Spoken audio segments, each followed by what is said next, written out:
Okay, so getting us started here in the settings, as you can see with our gameplay input, I personally like to use my controller, which is why that's this.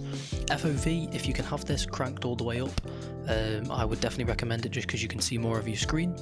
I would recommend to have this not on a DS field of view, just because it kind of messes around with what the ADS is like when you're scoped and unscoped.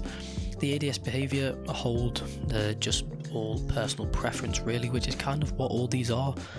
On my toggle to crouch, my tap instead of hold to sprint, I would actually say I would definitely have that on tap.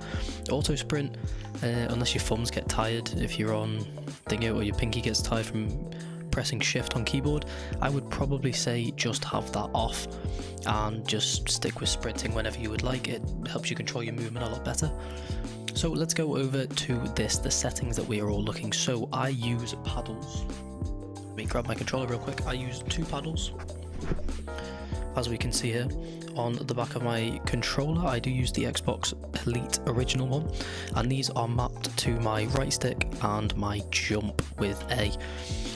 I personally, if you're not a paddle player, this is definitely the best, just as you can click in your stick here like this to jump, and also if you click A and play claw like I used to on my PS4 controller, then it is very easy to slide cancel.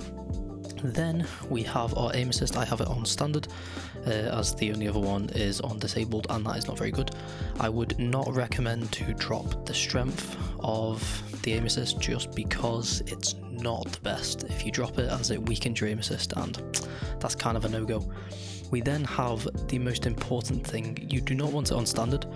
You would need to have it on linear, as it basically just doesn't change. It basically, if you do a tiny adjustment, it only does the tiny adjustment. If you do a big adjustment, it only does the big adjustment, as it just makes it more of a raw input, and S-curve kind of slowly, gradually does it, which in my opinion is not very good.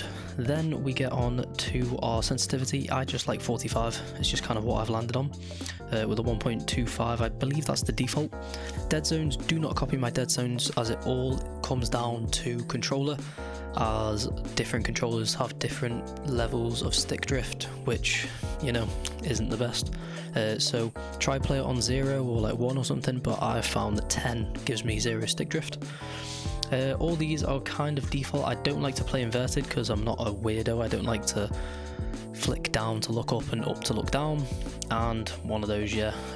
Then we have our graphic settings. Now this is very dependent on your PC, but I like to play in 1440p by 1080, as it gives me a bit of a stretched resolution feel, which I will come up with a video of how to do this, as this is not a default option.